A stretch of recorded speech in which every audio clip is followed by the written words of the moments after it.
Good morning, class. So, in our last class, we have learned about democracy, and under that, we have started with chapter 11. That is, what is democracy? Essential features of democracy. Now, I hope you are clear with what is democracy and what are the essential features of a democracy. So, in continuation of that, today we are going to learn about the merits of democracy, the demerits of democracy, and the shortcoming in all form of government, okay, and the type of democracy. So those topic we'll be learning in this class.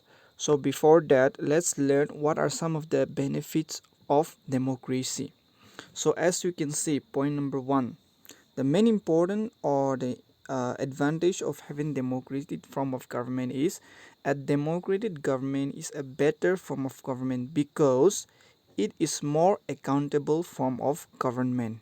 Okay, and point number two, democracy also improves the quality of decision making, hence because the decision is taken by the majority. Okay, and then point number three, democracy provides a method to deal with differences and conflicts.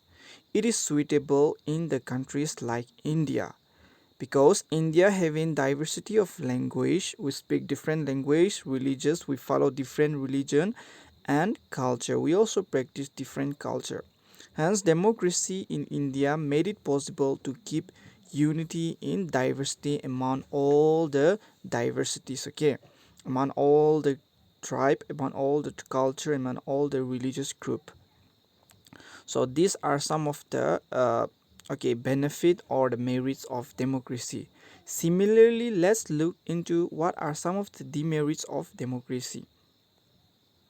So these are some of the demerits of democracy, okay, or the disadvantage of democracy.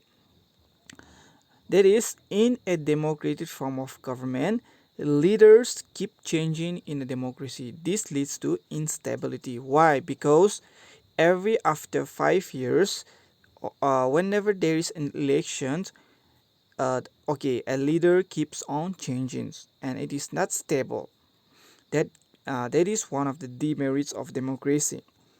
Another demerits of democracy is all about political competition and power play. There is no scope for morality because we know that whenever there is an election, see, they all talk about the promises they will fulfill once they are elected. But the moment the leaders they are elected, they many a time fail to fulfill their promises. So that is all about political competition, okay, that is between one party with another party. Point number three, elected leaders do not know the best interests of the people. It leads to bad decision, and sometimes leaders they also don't know what is the interest for the people. All right, suppose a leader which has been born and brought up in cities, they will not know what the villagers or the rural people might face or what will be their needs. All right, so that can lead to another bad decisions toward rural development. Hence the leader they are born and brought up in cities. Point number four, democracy leads to corruption, for it is based on electoral competition. We all know corruption is everywhere. So when it comes to democracy, even in democracy, there are lots of corruption in every parts of the country. Okay, even our state, Nagaland, we have lots of corruption. When you talk about the education department, we talk about engineering department. In every department, you'll see that there is corruption. So point number five, the last point. Ordinary people don't know what is good for them. They should not decide anything. All right. So another problem of democracy is that we know that democracy is all about people participation in the government, but many a time the general public like us individual, we don't know what is our right and we don't know what is good for us because we solely depend upon the decision that is taken by the elected leaders. Okay, so ordinary people like you and me, we don't know what is good for us actually. So that is also another demerits of democracy. And I hope now you are clear with what is the merit of democracy and the demerits of democracy.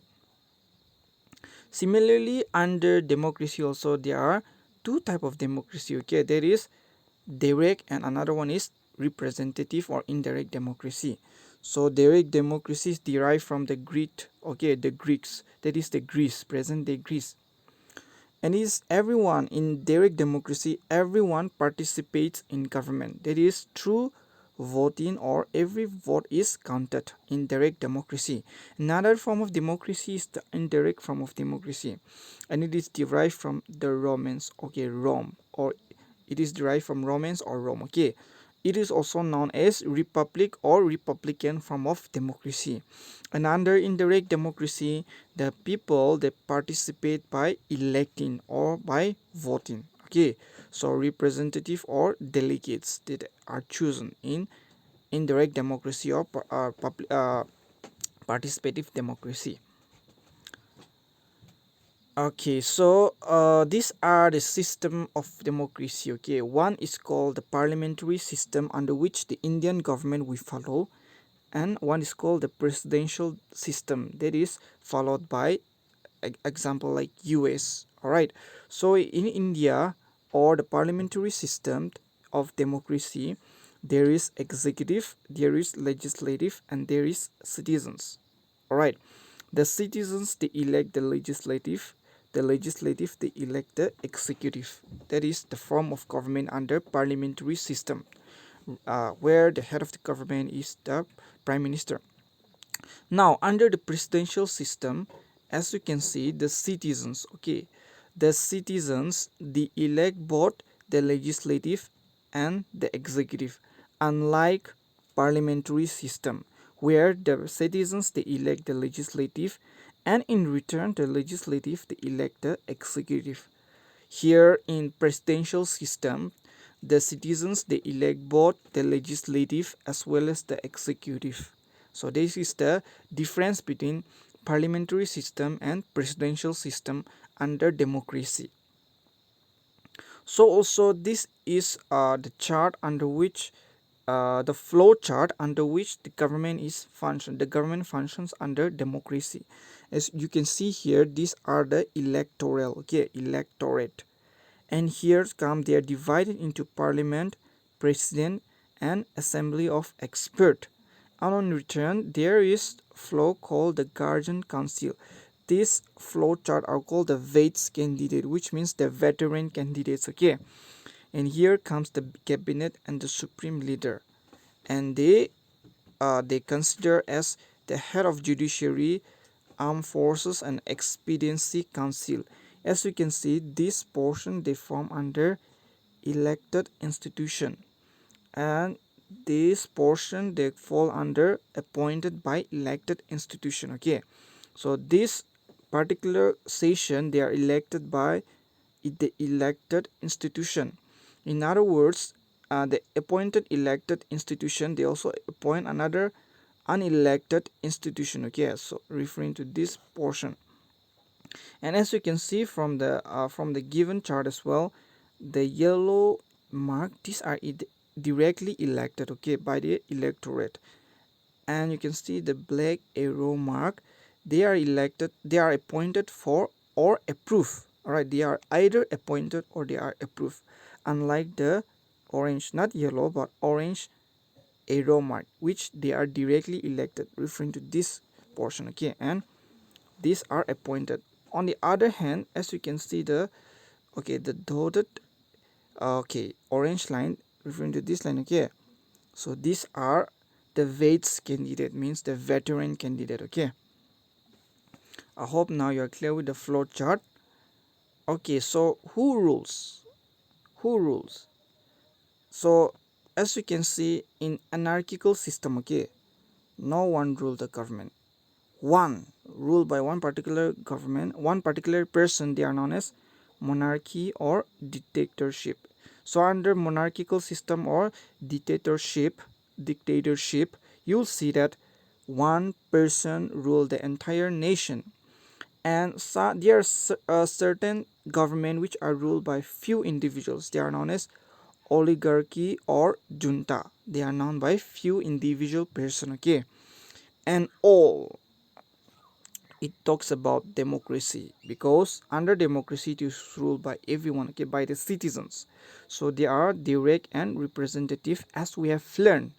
So these are the different type of government ruled by different person.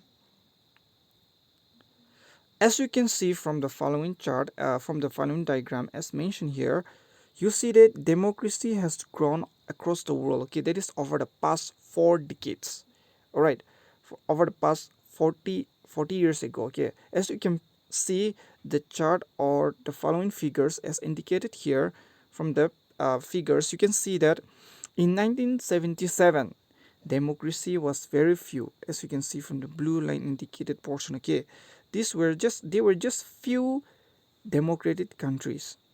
But as collected from the data in 2007, you see that majority of the countries, they started adopting democracy. All right, so that is the difference, how we have seen that democracy have grown over the 4 decades.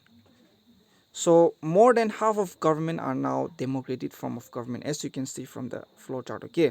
So it was till 1976 it was the autocracy, okay. Autocracy was very popular, but as you can see from 2007 the figure indicated more than 50% they started following democracy, okay. So democracies has grown over the years. Now that's the end of our chapter. Things to do, that is your homework for today, okay. Please note it down into your note copy, SS1 note copy, okay. What according to you, after reading this chapter, should be the principle followed in a democracy? Is India truly democratic? Why and why not? So this is a question for you to do, okay. So I want all of you to be sincere, and then please do it for from yourself, okay. So you, after reading your chapter, after reading this particular chapter, should the principle follow, okay, what according to you, okay, after reading this chapter, should be the principle follow in a democracy? And is India, second part of the question is India truly a democratic, and why not? So that's it. Thank you, take care, and stay safe all of you.